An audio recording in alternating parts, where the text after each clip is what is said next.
Pada kesempatan kali ini, kita akan membahas tentang salah satu tanda besar datangnya hari kiamat, yaitu munculnya Imam Mahdi dan makhluk paling buruk yang Allah ciptakan untuk menebar fitnah di bumi, yaitu Dajjal. Kedua tokoh ini, Imam Mahdi dan Dajjal, selalu disebut beriringan dalam hadis-hadis akhir zaman, sebab keduanya muncul dalam periode yang hampir bersamaan, membawa dua arus besar. Imam Mahdi muncul sebagai pembawa keadilan dan pemersatu umat, sedangkan Dajjal muncul sebagai fitnah terbesar yang menguji iman manusia. Sahabat Pijar Studio yang dirahmati Allah Ta'ala. Perlu diketahui bahwa kemunculan Imam Mahdi dan keluarnya Dajjal terjadi dalam waktu yang berdekatan. Imam Mahdi akan muncul terlebih dahulu, kemudian disusul dengan keluarnya Dajjal. Nabi Shallallahu Alaihi Wasallam telah memperingatkan umatnya bahwa fitnah Dajjal akan muncul pada masa ketika agama semakin lemah dan kebodohan sudah merajalela. Beliau bersabda bahwa ilmu akan diangkat, kebodohan tersebar, sehingga banyak manusia yang tidak lagi mengenal bahaya Dajjal. Maka tidak mengherankan jika saat itu hanya sedikit orang yang benar-benar memahami peringatan Rasulullah Shallallahu Alaihi Wasallam tentangnya. Fitnah Dajjal datang ketika iman manusia rapuh, sehingga hanya mereka yang berpegang teguh pada petunjuk Allah lah yang akan selamat. Artinya, semakin jarang pembahasan tentang fitnah Dajjal disampaikan di mimbar-mimbar khutbah, semakin jarang dibicarakan dalam majelis ilmu, semakin sedikit umat yang peduli dan sadar akan bahaya Dajjal. Maka saat itu, manusia telah lalai. Dan kelalaian itulah yang membuka jalan bagi munculnya makhluk paling jahat yang Allah ciptakan untuk menguji iman manusia, yaitu Al-Masih Ad-Dajjal. Rasulullah Shallallahu Alaihi Wasallam telah mengabarkan bahwa sebelum munculnya Imam Mahdi, pusat kekuatan kaum muslimin akan beralih ke Baitul Maqdis, Yerusalem. Saat itu, umat Islam dari berbagai penjuru dunia akan memusatkan kekuatan mereka di sana. Yang mengejutkan, Nabi juga menjelaskan bahwa Makkah dan Madinah, dua kota suci yang pada masa itu berada dalam kondisi ekonomi yang sangat baik, akan ditinggalkan penduduknya. Kaum muslimin berbondong-bondong hijrah menuju Baitul Maqdis, sehingga Yasrib atau Madinah menjadi kosong dan roboh tanpa penghuni. Ketika kondisi itu terjadi, muncullah Malhamatul Kubro, perang besar yang sangat dahsyat yang dalam tradisi lain disebut Armageddon. Namun dalam Islam, Malhamah Kubro memiliki gambaran tersendiri yang jelas melalui hadis-hadis syahih. Kata Malhamah sendiri berasal dari kata lahmun yang berarti daging, menggambarkan betapa peperangan itu penuh dengan pertumpahan darah dan tubuh yang tercabik-cabik. Perang ini kemungkinan diawali dengan penggunaan senjata-senjata modern dan teknologi canggih. Namun setelah kehancuran besar melanda dan persenjataan hancur menjadi rongsokan, manusia akan kembali berperang dengan cara-cara tradisional: pedang, tombak, panah, dan kuda. Inilah sebabnya Rasulullah Shallallahu Alaihi Wasallam menganjurkan umat Islam untuk melatih diri berkuda, memanah, dan menggunakan pedang. Karena pada akhirnya, peperangan akhir zaman akan kembali kepada metode yang sama seperti di masa lampau. Disebutkan dalam hadis-hadis Rasulullah Shallallahu Alaihi Wasallam bahwa menjelang akhir zaman akan terjadi sebuah peristiwa besar antara umat Islam yang dipimpin Imam Mahdi dengan bangsa Romawi atau Ar-Rum. Namun sebelum perang besar ini kita kisahkan, terlebih dahulu kita kupas siapa sebenarnya Imam Mahdi, kapan dan di manakah beliau akan muncul. Kehadiran Imam Mahdi adalah janji Rasulullah Shallallahu Alaihi Wasallam yang diriwayatkan dalam banyak hadis. Namun sepanjang sejarah, selalu ada orang-orang yang mengaku sebagai Imam Mahdi palsu. Karena itu, penting bagi kita untuk mengetahui ciri-ciri Imam Mahdi, sebagaimana diterangkan dalam hadis-hadis syahih, agar tidak tertipu oleh klaim dusta. Perlu diketahui bahwa Imam Mahdi bukanlah nabi baru, melainkan seorang manusia biasa yang Allah pilih di akhir zaman untuk memimpin umat Islam. Beliau seorang pemimpin yang Allah beri taufik untuk menegakkan keadilan dan menyatukan kaum muslimin yang saat itu sedang tercerai-berai. Rasulullah Shallallahu Alaihi Wasallam bersabda, Al-Mahdi berasal dari keturunanku. Allah akan memperbaikinya dalam satu malam. Hadis ini memberi gambaran bahwa pada awalnya Imam Mahdi hidup seperti manusia biasa tanpa tanda istimewa yang mencolok. Namun dalam satu malam, Allah membimbing dan memperbaiki akhlaknya, serta menyiapkannya untuk tugas besar yang akan mengguncang sejarah dunia. Para ulama sepakat bahwa Imam Mahdi berasal dari keturunan Rasulullah Shallallahu Alaihi Wasallam melalui jalur Sayyidah Fatimah Az-Zahra. Dalam sebuah hadis, Nabi Shallallahu Alaihi Wasallam menegaskan, Al-Mahdi berasal dari keturunanku, dari anak cucu Fatimah. Hadis riwayat Abu Dawud, Ibnu Majah. Dengan demikian, Imam Mahdi adalah seorang sayyid dari keturunan Hasan atau Husain. Nama beliau akan sama dengan nama Nabi Shallallahu Alaihi Wasallam, yaitu Muhammad bin Abdullah. Rasulullah Shallallahu Alaihi Wasallam bersabda, tidak akan berakhir dunia ini hingga datang seorang lelaki dari keluargaku, namanya sama dengan namaku, dan nama ayahnya sama dengan nama ayahku. Hadis riwayat Abu Dawud, Tirmizi. Ini sekaligus menjadi petunjuk bahwa siapapun yang mengaku sebagai Imam Mahdi, namun bukan dari keturunan Nabi Shallallahu Alaihi Wasallam, dan namanya tidak sesuai sebagaimana disebutkan dalam hadis, maka klaimnya adalah dusta. Dalam sebuah hadis digambarkan mengenai ciri-ciri fisik Imam Mahdi. Di antaranya beliau memiliki dahi yang lebar, hidungnya mancung agak melengkung, tubuhnya tegap, dan wajahnya bercahaya karena ketaatannya. Ali bin Abi Thalib menyebut, Al-Mahdi dari keturunanku, dahinya lebar, hidungnya mancung. Hadis riwayat Abu Dawud. Selain fisiknya, akhlak Imam Mahdi pun mulia.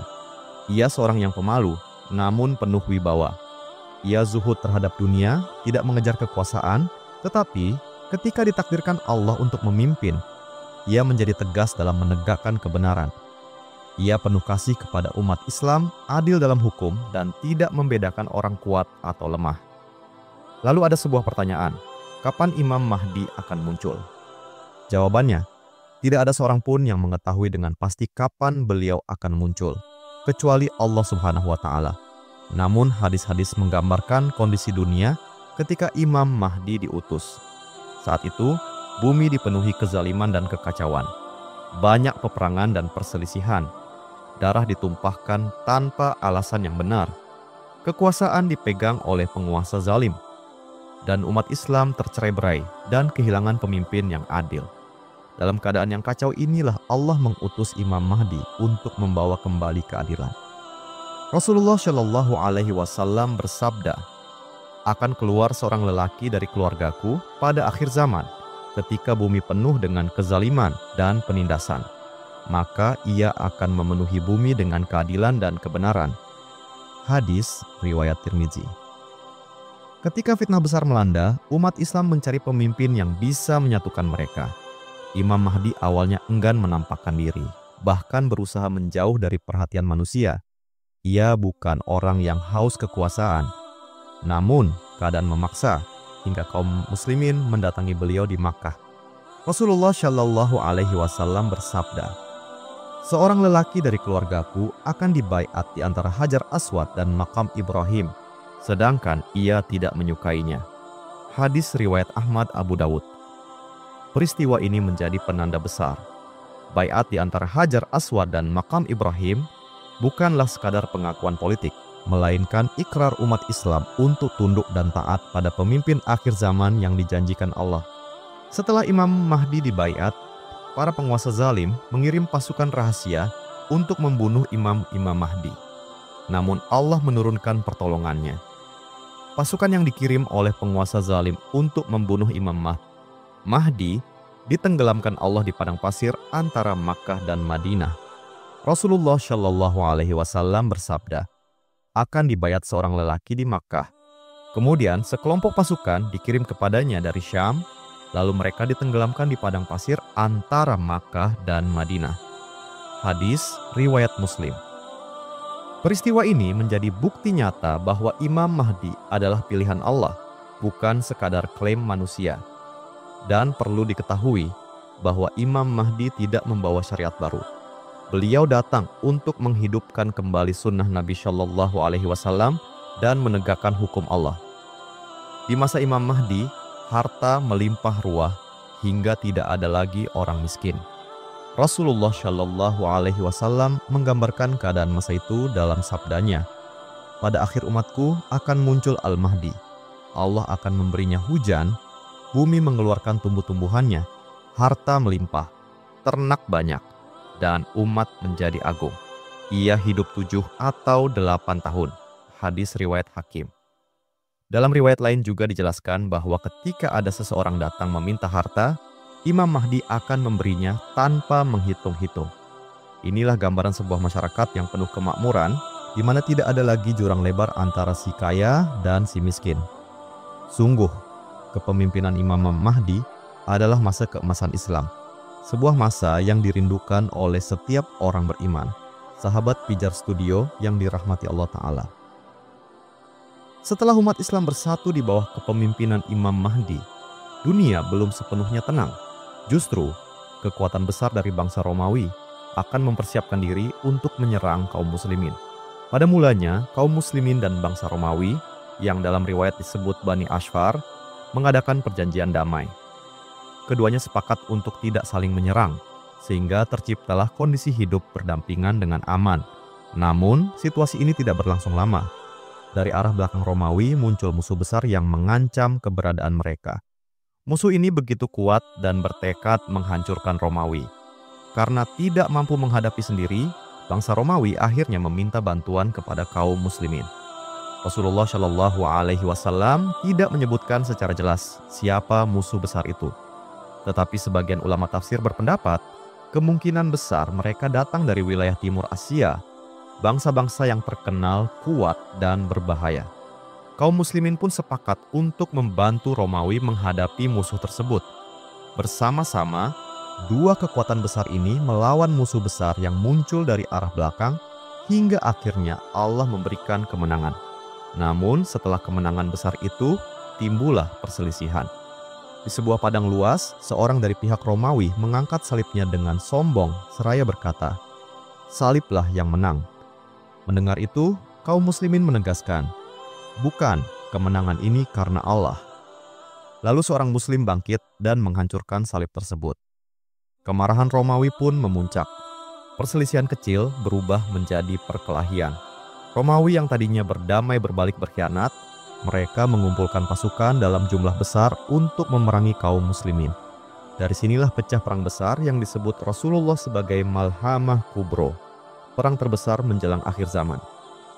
Dalam sebuah hadis syahih disebutkan bahwa kaum muslimin akan berperang melawan bangsa Romawi di sebuah tempat bernama A'maq atau Dabik di wilayah Syam, dekat Aleppo, Suriah masa kini. Tempat itu akan menjadi medan pertempuran terbesar yang pernah tercatat. Pasukan kaum muslimin datang dari berbagai penjuru, dari Syam, Hijaz, Mesir, Irak, hingga Yaman. Mereka berkumpul dengan semangat jihad dipimpin oleh pemimpin yang syaleh dan berani. Sementara itu, bangsa Romawi mengerahkan pasukan yang jumlahnya luar biasa besar, mencapai 960.000 tentara terbagi dalam beberapa barisan. Dalam riwayat disebutkan, kaum Romawi akan berada di bawah 80 panji dan di bawah setiap panji terdapat 12.000 pasukan. Dari hadis ini jelas bahwa pasukan Romawi terdiri dari 80 panji dan setiap panji terdiri dari 12.000 pasukan. Maka jumlah seluruh pasukan Romawi saat itu kurang lebih 960.000 pasukan. Sementara pasukan kaum muslimin lebih sedikit, namun penuh iman dan keberanian. Dalam sebuah hadis disebutkan, saat itu kaum muslimin berjumlah sepertiga lainnya gugur, dan sepertiga lagi menang dengan izin Allah. Suasana pertempuran begitu menegangkan. Trompet perang ditiup, suara kuda berlarian, dentuman pedang, dan teriakan takbir menggema di seluruh lembah. Langit menjadi saksi bagaimana dua peradaban besar bertemu dalam perang yang menentukan nasib dunia. Hari-hari peperangan berlangsung dengan sengit. Tidak ada peperangan lain yang dapat menandinginya. Dalam hadis disebutkan bahwa Malhamah Kubro akan menjadi perang yang menelan korban sangat banyak. Darah mengalir seperti sungai dan bumi bergetar oleh langkah pasukan. Pasukan muslimin menunjukkan keberanian yang luar biasa. Mereka maju dengan penuh keyakinan, meski jumlah musuh jauh lebih banyak. Suara lantang Allahu Akbar mengguncangkan barisan Romawi. Banyak di antara kaum muslimin yang gugur sebagai syuhada, wajah mereka berseri-seri, seakan tidur dalam keabadian. Namun peperangan tidaklah mudah. Musuh datang bergelombang dengan peralatan tempur yang lengkap. Pertempuran berlangsung selama berhari-hari, bahkan berminggu-minggu. Tetapi Allah menurunkan pertolongannya kepada kaum beriman, hingga akhirnya dengan izin Allah, pasukan muslimin meraih kemenangan besar. Kemudian salib-salib dihancurkan, negeri-negeri kembali dikuasai Islam, dan harta rampasan perang melimpah.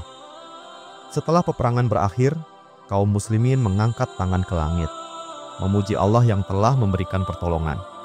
Kemenangan itu bukan kemenangan biasa, melainkan pembuka bagi peristiwa besar lainnya. Rasulullah Shallallahu Alaihi Wasallam bersabda, "Kiamat tidak akan terjadi hingga kalian memerangi Romawi. Kemudian Allah memenangkan kalian atas mereka. Lalu kalian akan menaklukkan Konstantinopel." Hadis riwayat Muslim. Setelah kemenangan kaum muslimin atas Romawi, maka kaum muslimin yang dipimpin Imam Mahdi bergerak menuju kota yang berdiri megah di antara dua benua, yaitu Konstantinopel. Kota itu telah menjadi lambang peradaban dan kekuasaan sejak berabad-abad. Pernah ditaklukkan oleh Sultan Al-Fatih, kini ia kembali menjadi target di penghujung sejarah. Hari itu, sekitar 70.000 pasukan muslim berkumpul di luar tembok kota. Mereka tidak datang dengan meriam, tidak pula dengan kapal perang. Pedang dan tombak tetap tergenggam, tetapi senjata utama mereka adalah zikir dan takbir.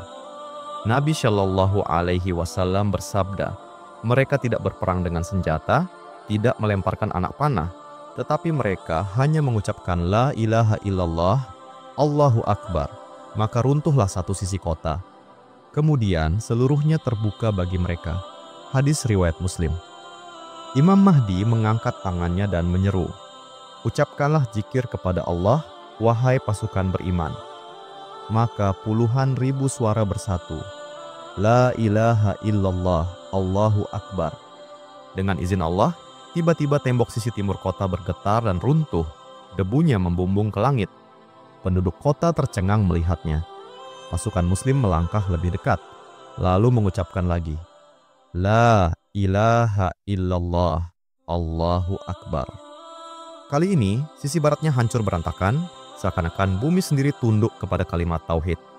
Dan untuk ketiga kalinya, mereka bertakbir, La ilaha illallah, Allahu Akbar. Maka seluruh gerbang dan benteng kota terbuka. Pasukan muslim memasuki Konstantinopel dengan hati penuh syukur. Bendera tauhid berkibar di atas menara, sementara gema takbir menggema di jalan-jalan kota. Penduduknya tercengang. Sebuah kota besar yang dulu hanya bisa ditembus dengan besi dan api, kini jatuh hanya dengan kalimat zikir dan takbir. Setelah itu, Imam Mahdi berdiri di tengah pasukan. Ia menundukkan kepala, sujud syukur kepada Allah. Ia tahu, kemenangan ini bukan karena strategi manusia, tetapi karena janji Allah yang pasti terjadi. Inilah bukti kekuasaan Allah di penghujung zaman.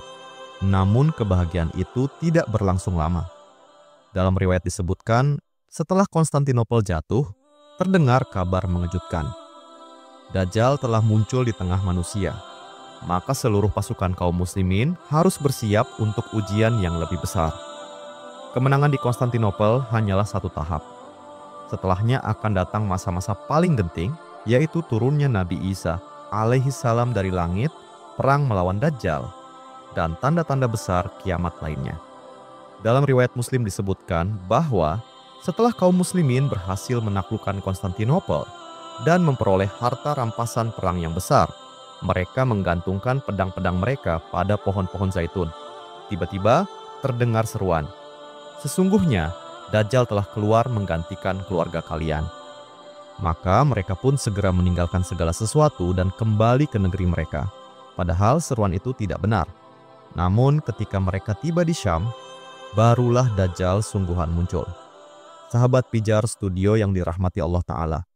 Salah satu mukjizat besar kepemimpinan Imam Mahdi adalah bersatunya umat Islam yang sebelumnya tercerai-berai. Di masanya, tidak ada lagi perpecahan antar kelompok karena seluruh umat tunduk pada kepemimpinan yang adil. Persatuan ini menjadikan umat Islam kembali disegani, tidak lagi dipermainkan oleh bangsa-bangsa lain. Hadis-hadis menyebut bahwa Imam Mahdi akan memimpin selama 7, 8, atau 9 tahun. Meskipun tidak lama jika dibandingkan dengan sejarah panjang dunia, tetapi masa itu penuh berkah dan keadilan. Dalam waktu singkat, Imam Mahdi mampu mengubah wajah dunia yang gelap menjadi terang dengan cahaya Islam. Namun, masa kepemimpinan Imam Mahdi bukan akhir dari ujian. Justru setelah umat Islam kembali kuat, akan muncul fitnah terbesar sepanjang sejarah, yaitu Al-Masih Ad-Dajjal.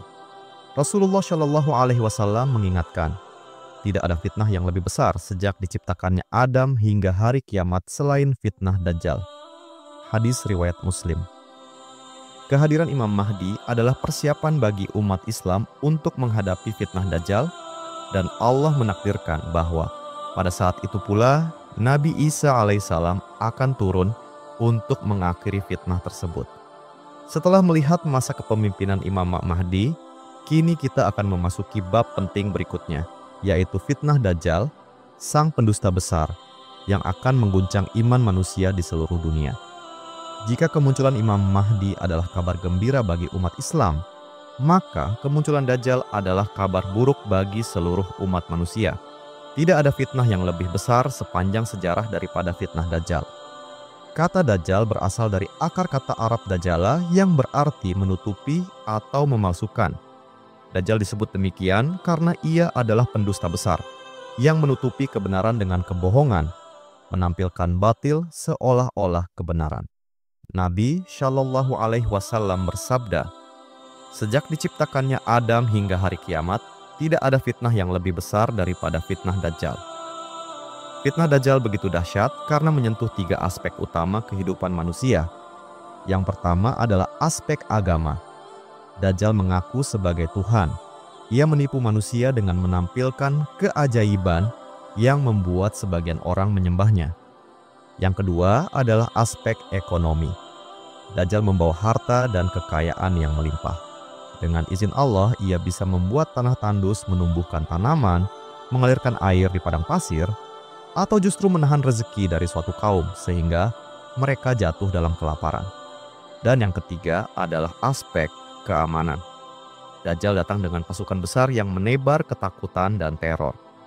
Banyak orang akhirnya tunduk kepadanya karena tidak tahan menghadapi ancaman dan tekanan.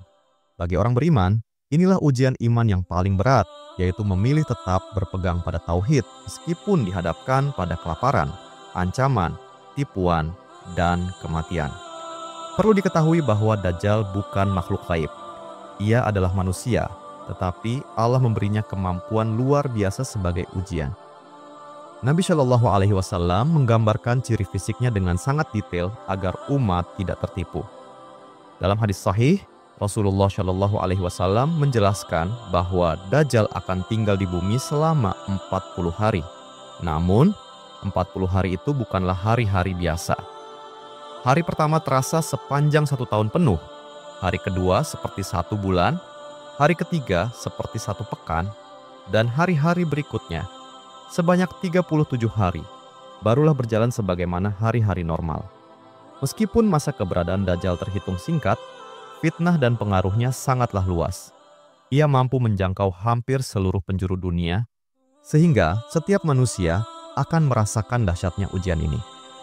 Hadis riwayat Imam Muslim menyebut bahwa Dajjal akan muncul dari wilayah Khurasan, diikuti oleh kaum yang wajahnya lebar dan mata sipit. Sebagian ulama menafsirkannya sebagai bangsa timur. Dalam riwayat lain disebutkan ia akan keluar dari arah timur, kemudian menuju seluruh penjuru dunia, hingga akhirnya tidak ada tempat yang tidak dijajakinya kecuali Makkah dan Madinah. Allah melindungi 2 kota suci ini dari kejahatan Dajjal. Rasulullah Shallallahu Alaihi Wasallam bersabda, tidak ada suatu negeri pun melainkan akan diinjak oleh Dajjal kecuali Makkah dan Madinah. Setiap pintu masuk keduanya dijaga malaikat dengan pedang terhunus, artinya siapa saja yang berlindung di 2 kota ini akan selamat dari fitnah Dajjal.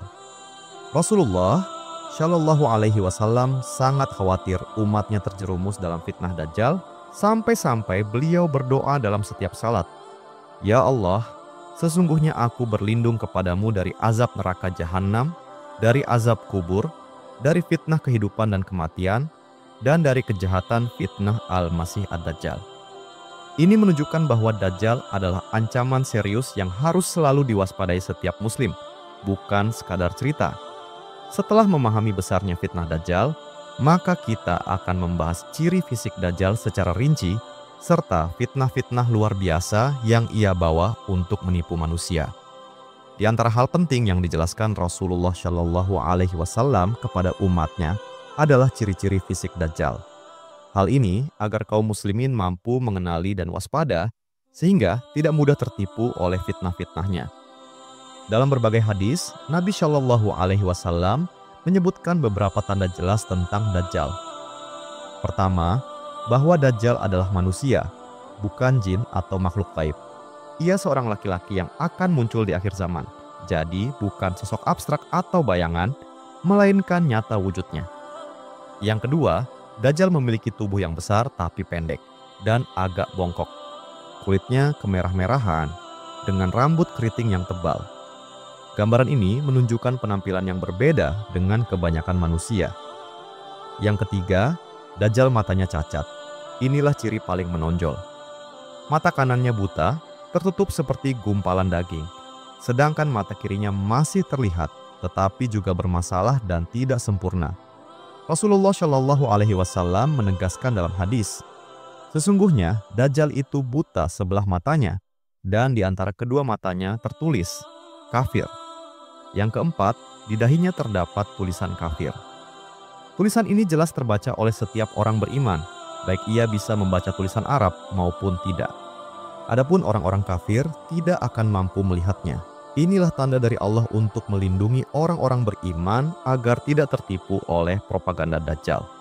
Dan yang kelima, Dajjal memiliki kaki yang tidak normal. Jarak antara kedua betisnya berjauhan, seakan-akan membentuk huruf O. Posturnya tidak proporsional seperti manusia biasa. Dengan ciri-ciri inilah, Rasulullah Shallallahu Alaihi Wasallam membekali umat agar mengenali siapa Dajjal sebenarnya. Karena fitnah Dajjal begitu besar, sampai sebagian sahabat dulu pernah berselisih dan menduga-duga siapa Dajjal itu. Namun, ciri yang paling tegas yang membedakannya dari manusia biasa adalah matanya yang rusak dan dahinya yang bertuliskan kafir. Fitnah Dajjal begitu besar sehingga Rasulullah Shallallahu Alaihi Wasallam tidak hanya memberi gambaran umum, tetapi juga menghadirkan contoh-contoh nyata yang dialami para sahabat di zamannya. Dua kisah paling masyhur adalah tentang Ibnu Syayyad, seorang pemuda Yahudi di Madinah, dan Tamim Ad-Dari, sahabat Nabi yang pernah bertemu Dajjal di sebuah kepulauan terpencil. Nah, siapakah Ibnu Syayyad ini? Ibnu Syayyad adalah seorang pemuda Yahudi di Madinah. Nama aslinya adalah Syafi bin Sayyad, kemudian populer dengan nama Ibnu Syayyad atau Ibnu Sa'id. Ia tumbuh dengan sifat-sifat aneh yang membuat orang-orang curiga. Ia memiliki kemampuan berbicara dengan bisikan, kadang berkata dengan ucapan yang tidak jelas, dan sering mengaku mengetahui hal-hal gaib. Karena ciri-ciri ini mirip dengan tanda-tanda Dajjal yang disampaikan Nabi Shallallahu Alaihi Wasallam, banyak sahabat merasa khawatir apakah Ibnu Syayyad ini Dajjal yang dijanjikan. Dalam sebuah riwayat syahih, Rasulullah Shallallahu Alaihi Wasallam bersama Umar bin Khattab mendatangi Ibnu Syayyad yang saat itu masih remaja dan sedang bermain bersama anak-anak. Nabi Shallallahu Alaihi Wasallam mendekatinya dan bertanya, "Apakah engkau bersaksi bahwa aku adalah Rasulullah?" Ibnu Syayyad menjawab dengan samar, "Aku bersaksi bahwa engkau adalah Rasul kaum ummi, kaum buta huruf."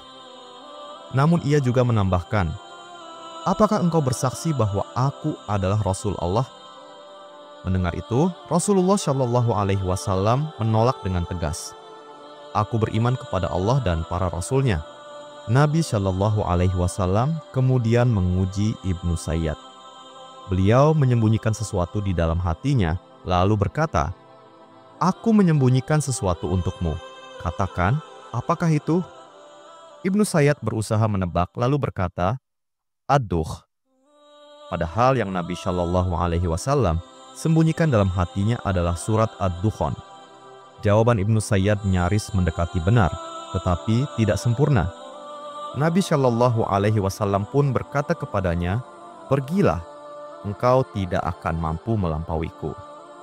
Umar bin Khattab yang menyaksikan kejadian itu berkata dengan tegas, "Wahai Rasulullah, biarkan aku penggal lehernya sekarang juga." Namun Rasulullah Shallallahu Alaihi Wasallam melarang, "Jika dia benar Dajjal, engkau tidak akan mampu mengalahkannya. Jika bukan, maka tidak ada manfaatnya engkau membunuhnya."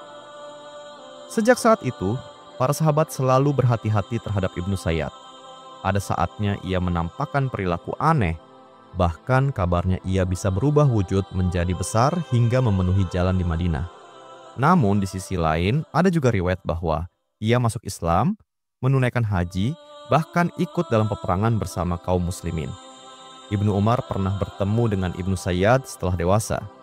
Ia berkata kepadanya, "Orang-orang berkata bahwa engkau adalah Dajjal." Ibnu Sayyad menjawab, "Bukankah Rasulullah Shallallahu Alaihi Wasallam telah berkata bahwa Dajjal tidak akan masuk Makkah dan Madinah? Demi Allah, aku sekarang berada di Madinah. Bukankah beliau juga bersabda bahwa Dajjal tidak memiliki anak? Padahal aku punya anak." Dengan jawaban itu, sebagian sahabat merasa Ibnu Sayyad memang bukan Dajjal. Tetapi sebagian lain tetap meragukannya karena keanehan yang melekat padanya sejak kecil. Pendapat yang paling kuat bahwa Ibnu Sayyad bukanlah Dajjal, tetapi seseorang yang kerasukan atau dipengaruhi oleh jin dan syaitan, sehingga memiliki kemampuan yang luar biasa, salah satunya bisa meramal. Dalam hadis Sahih Muslim, Rasulullah Shallallahu Alaihi Wasallam dengan jelas berkata bahwa Dajjal akan muncul di akhir zaman di antara Syam dan Irak dan akan tinggal selama 40 hari. Sedangkan Ibnu Sayyad ini wafat di masa sahabat jauh sebelum tanda-tanda kiamat besar muncul. Namun, terdapat sebuah hadis yang lebih tegas lagi yang menunjukkan bahwa Ibnu Sayyad bukanlah Dajjal. Hadis ini adalah tentang seorang Nasrani bernama Tamim Ad-Dari. Sebelum masuk Islam, Tamim Ad-Dari masih menganut agama Nasrani, hingga kemudian ia datang kepada Rasulullah, berbayat dan menyatakan keislamannya.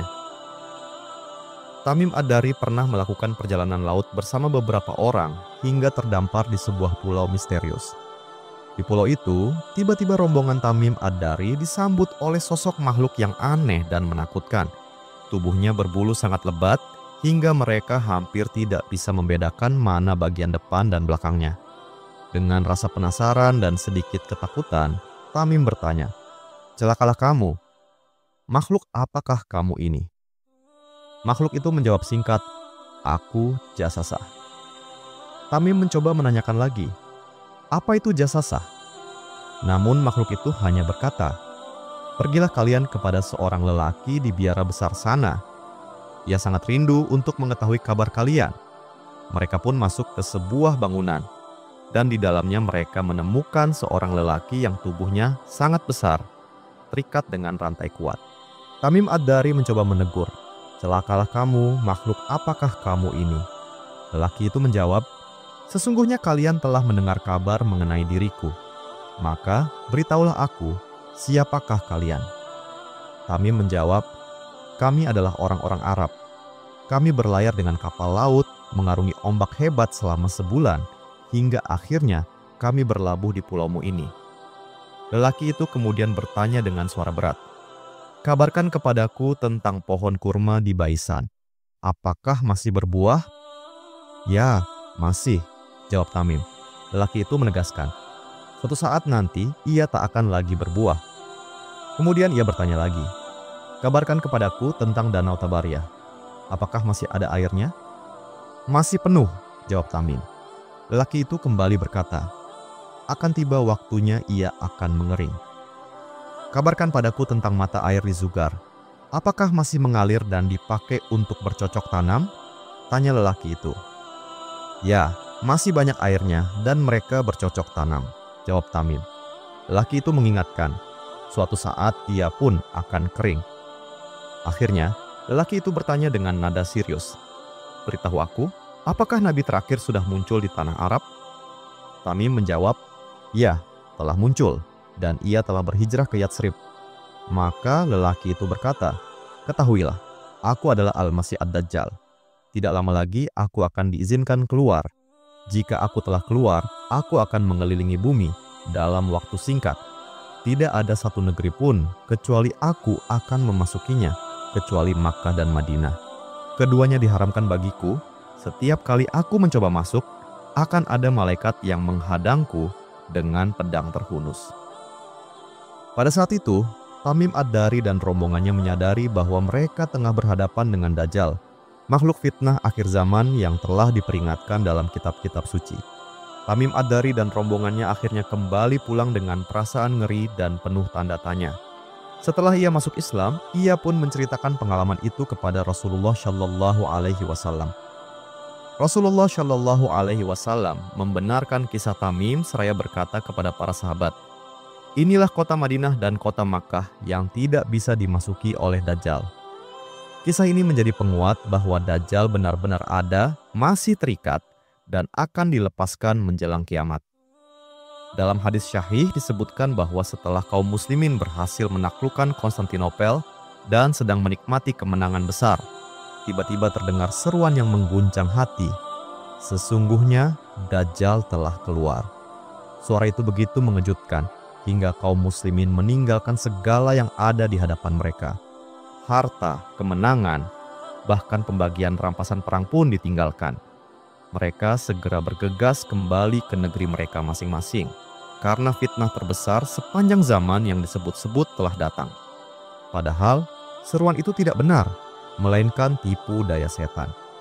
Namun ketika mereka tiba di Syam, barulah Dajjal sungguhan benar-benar muncul.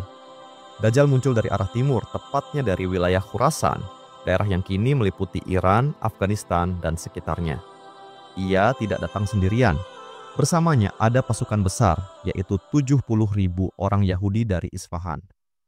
Mereka mengenakan tayalisah, selendang khas Yahudi Persia, dan siap mengikuti Dajjal dalam menyebarkan fitnah serta kekacauan ke seluruh penjuru dunia. Kabar tentang kemunculan Dajjal bukanlah kabar biasa.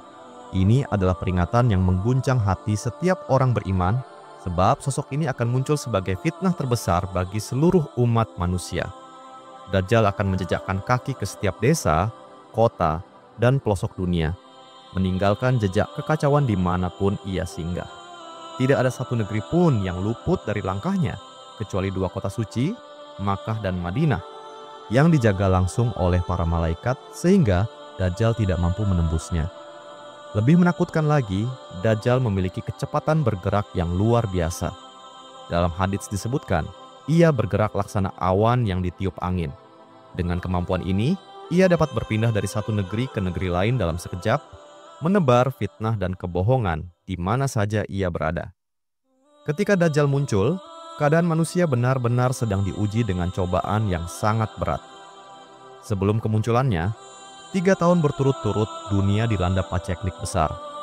Dalam sebuah hadis disebutkan bahwa pada tahun pertama, Allah memerintahkan langit menahan sepertiga hujan, dan bumi pun menahan sepertiga hasil tanamannya. Tahun kedua, hujan hanya turun sepertiga saja, dan bumi juga hanya menumbuhkan sepertiga hasil tanamannya. Hingga pada tahun ketiga, langit benar-benar tidak menurunkan hujan sedikit pun, dan bumi sama sekali tidak menumbuhkan tanaman. Bayangkan, saat itu tidak ada lagi tumbuhan hijau, tidak ada lagi hasil panen, bahkan hewan-hewan ternak banyak yang mati, kecuali yang masih Allah kehendaki untuk bertahan hidup. Keadaan manusia begitu kelaparan, hingga para sahabat pun bertanya kepada Rasulullah Shallallahu Alaihi Wasallam, "Ya Rasulullah, bagaimana manusia dapat bertahan hidup saat itu?" Beliau menjawab, dengan memperbanyak ucapan tahlil, takbir, dan tahmid. Zikir-zikir itu akan menjadi pengganti makanan bagi mereka. Di tengah kondisi lapar yang amat parah inilah Dajjal datang dengan fitnahnya. Ia memperlihatkan kesaktian luar biasa, mampu memerintahkan bumi menumbuhkan tanaman, memerintahkan langit menurunkan hujan, mengeluarkan emas permata dari perut bumi, menyembuhkan orang sakit, bahkan menghidupkan orang mati. Semua itu hanyalah ujian dari Allah, bukan karena kekuatan Dajjal sendiri. Namun banyak manusia yang tak tahan menghadapi cobaan itu. Dalam keadaan lapar, mereka pun tergoda mengikuti Dajjal tanpa berpikir panjang. Hanya orang-orang beriman yang Allah tetapkan hatinya dalam iman yang mampu selamat dari tipu daya tersebut. Lalu, berapa lama Dajjal akan tinggal di bumi? Pernah sahabat Nabi bertanya, "Ya Rasulullah, berapa lamakah Dajjal tinggal di bumi?" Nabi Shallallahu Alaihi Wasallam menjawab, "Dajjal tinggal di bumi selama 40 hari. Dalam 40 hari tersebut, satu harinya seperti setahun, satu hari lainnya seperti 1 bulan, dan satu hari lainnya seperti 1 minggu. Sisanya seperti hari-hari biasa." Para sahabat kembali bertanya, "Ya Rasulullah, pada hari yang panjang seperti setahun itu, apakah cukup bagi kami untuk sholat 5 waktu seperti hari biasa?" Rasulullah Shallallahu Alaihi Wasallam menjawab, "Tidak, tetapi perkirakanlah waktunya sebagaimana kalian memperkirakan hari-hari biasa, lalu sholatlah 5 waktu." Artinya, meskipun satu hari terasa sepanjang setahun, kaum muslim tetap diwajibkan menunaikan sholat 5 waktu dengan membagi waktu itu menjadi hitungan seperti hari-hari biasa. Hal ini memang sulit dibayangkan, namun itulah kabar dari Nabi Shallallahu Alaihi Wasallam tentang betapa beratnya ujian di masa kemunculan Dajjal. Selama 40 hari keberadaannya di bumi, Dajjal akan menebar kerusakan yang belum pernah ada sebelumnya. Ia akan menjelajahi setiap negeri di dunia, mengaku sebagai Tuhan, dan menuntut manusia untuk menyembahnya. Di hadapan umat manusia, ia akan memamerkan kesaktiannya agar orang-orang terpedaya dan menganggapnya sebagai Tuhan. Namun orang-orang beriman tahu dengan jelas bahwa itu hanyalah tipuan dan mereka tetap teguh berpegang pada iman. Di antara fitnah terbesar Dajjal adalah kesaktian-kesaktian yang ia bawa untuk menipu manusia. Ia datang dengan membawa apa yang disebut sebagai surga dan neraka. Namun kenyataannya, yang ia sebut surga justru neraka, dan yang ia sebut neraka itulah hakikatnya surga. Rasulullah Shallallahu Alaihi Wasallam menceritakan sebuah kisah yang sangat menggetarkan. Kelak, ketika Dajjal muncul, seorang laki-laki beriman dengan keberanian besar mendatanginya. Para pengawal Dajjal segera menghadangnya dan bertanya, "Kemana engkau hendak pergi?" Orang itu menjawab, "Aku ingin menemui orang yang disebut Dajjal." Mereka berkata, "Apakah engkau tidak beriman kepada Tuhan kami?" Ia menjawab tegas, "Tidak, Tuhan kita berbeda." Mereka pun ingin membunuhnya, namun sebagian pengawal mengingatkan, "Bukankah Tuhan kita, Dajjal, telah melarang membunuh tanpa seizinnya?" Maka orang itu pun dibawa menghadap Dajjal. Saat melihatnya, Dajjal bertanya, "Apakah engkau beriman kepadaku?" Dengan penuh keyakinan, orang itu berkata, "Kamu adalah Dajjal, musuh Allah, yang telah Rasulullah Shallallahu Alaihi Wasallam kabarkan kepada kami." Mendengar itu, Dajjal murka. Ia memerintahkan orang itu dibelah menjadi 2 bagian dari pinggang. Tubuhnya benar-benar terbelah, dan Dajjal berjalan di antara kedua belahan itu. Lalu ia berkata, "Bangkitlah." Maka orang itu bangkit kembali dalam keadaan hidup.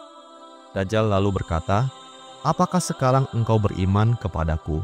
Namun dengan iman yang semakin kokoh, ia menjawab, "Justru sekarang aku semakin yakin bahwa engkaulah Dajjal yang sebenarnya."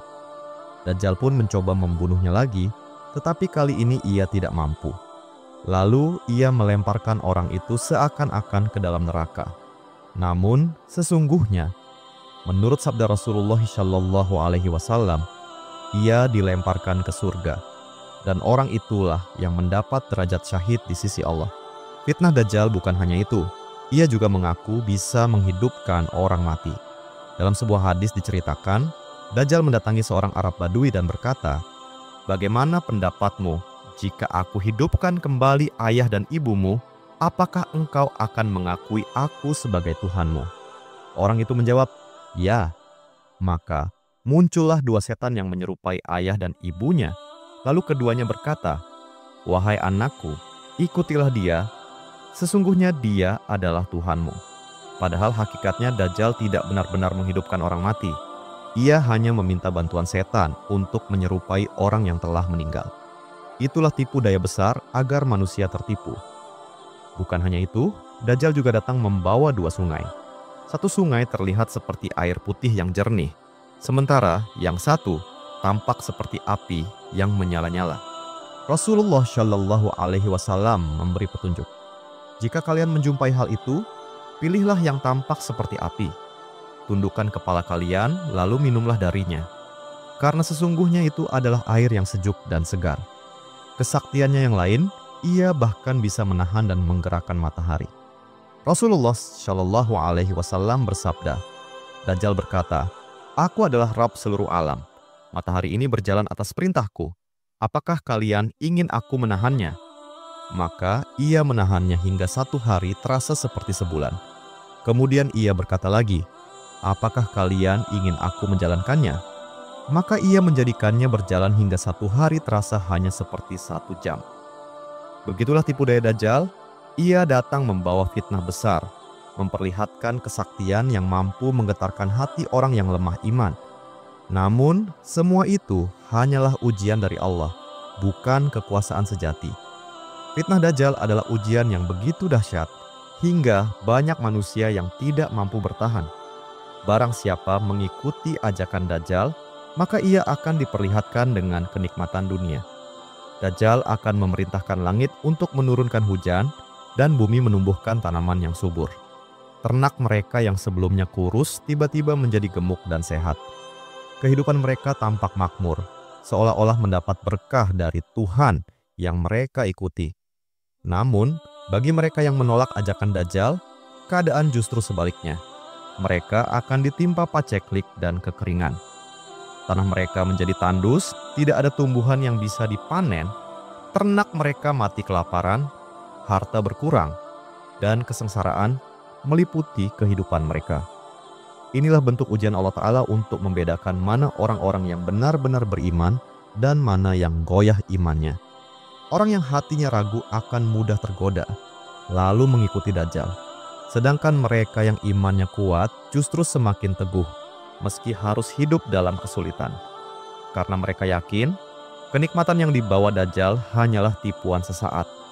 Meski Dajjal memiliki kesaktian luar biasa, mampu menurunkan hujan, menumbuhkan tanaman, mengeluarkan emas dari bumi, menyembuhkan penyakit, bahkan seakan bisa menghidupkan orang mati, tetap saja ia memiliki kelemahan yang nyata. Ciri itu adalah matanya yang cacat.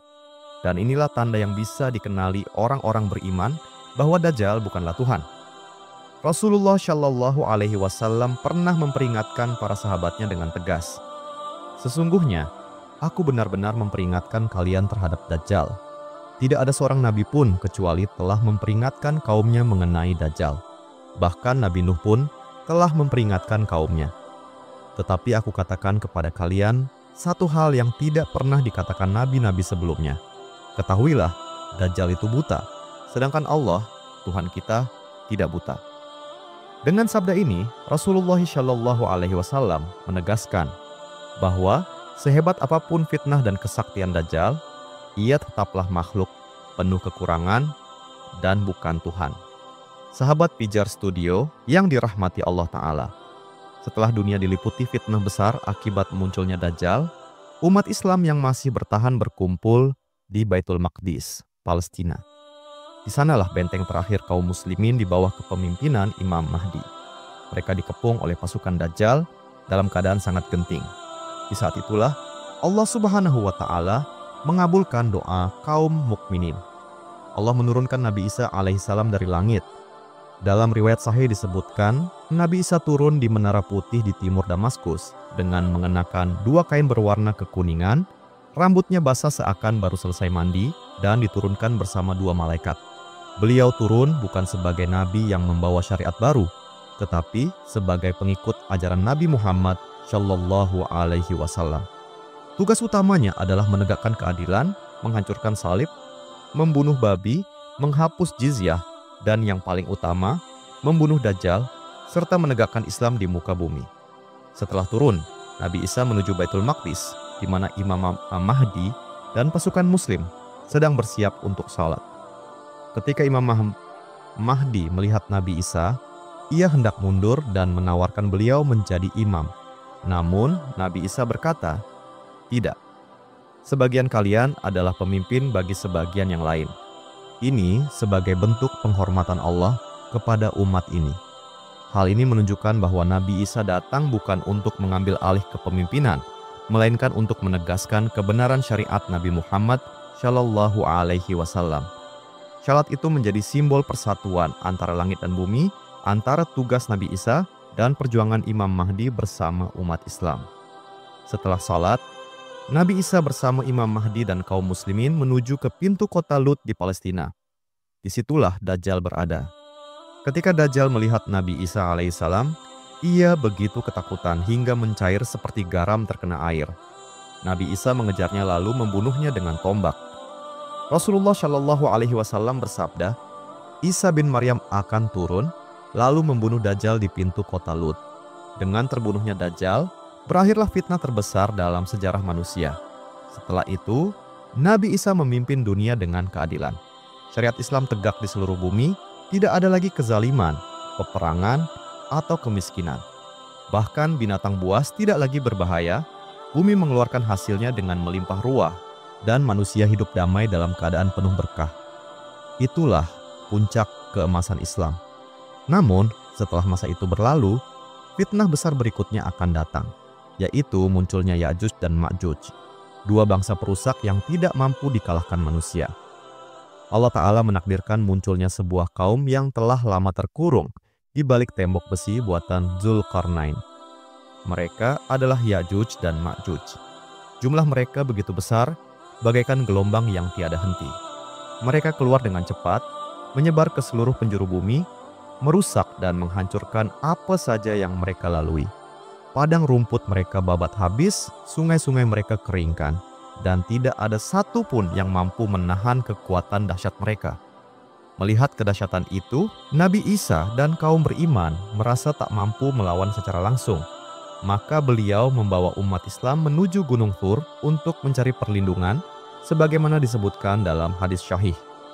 Dari ketinggian itu, mereka hanya bisa melihat kerusakan yang ditimbulkan oleh Ya'juj dan Ma'juj di bumi. Saat fitnah mereka mencapai puncaknya, Nabi Isa alaihissalam berdoa dengan penuh kerendahan hati kepada Allah Ta'ala. Doa itu pun dikabulkan. Allah mengirimkan sejenis ulat kecil yang masuk ke dalam leher Ya'juj dan Ma'juj. Ulat itu menyerang mereka hingga membuat mereka lemah, lalu seluruh pasukan Ya'juj dan Ma'juj mati bergelimpangan serentak, seakan mati dalam satu hembusan. Tubuh mereka begitu banyak hingga bumi seakan tertutup jasad-jasad besar itu. Bau busuk pun menyebar kemana-mana, membuat orang-orang beriman merasa sangat kesulitan bernafas. Maka Nabi Isa kembali berdoa. Allah pun mengabulkan dengan mengutus burung-burung raksasa seukuran unta yang membawa jasad-jasad Ya'juj dan Ma'juj lalu melemparkannya ke tempat yang jauh yang dikehendaki Allah. Setelah itu, Allah menurunkan hujan deras yang membersihkan bumi dari bekas-bekas kehancuran. Hujan itu memurnikan kembali bumi, menjadikannya segar, subur, dan penuh keberkahan. Sungai-sungai mengalir, tumbuh-tumbuhan kembali hidup, dan kehidupan di bumi kembali damai. Itulah akhir dari kisah Ya'juj dan Ma'juj, sebuah kaum yang dahsyat jumlahnya, namun binasa hanya dengan satu makhluk kecil ciptaan Allah. Ini menjadi pelajaran bahwa sebesar apapun kekuatan manusia, mereka tetap tak berdaya di hadapan kehendak Allah Ta'ala. Imam Mahdi, Dajjal, dan Nabi Isa alaihissalam adalah tiga tokoh besar di akhir zaman. Dari mereka, kita belajar bahwa Allah menolong hambanya yang beriman. Kebatilan, sekuat apapun, pasti berakhir. Dan kemenangan Islam bukan sekadar impian, tetapi janji yang pasti. Maka, kewajiban kita hari ini adalah mempersiapkan diri, menjaga tauhid, memperbanyak doa, dan menegakkan agama sekuat kemampuan, agar termasuk golongan yang selamat ketika fitnah besar benar-benar datang. Dan bersabarlah kamu, sesungguhnya janji Allah adalah benar. Dan sekali-kali, janganlah orang-orang yang tidak meyakini kebenaran ayat-ayat Allah itu menggelisahkan kamu. Surat Ar-Rum ayat 60. Inilah kisah Imam Mahdi, Dajjal, dan Nabi Isa alaihissalam yang dapat kami sampaikan. Wallahu a'lam. Assalamualaikum warahmatullahi wabarakatuh.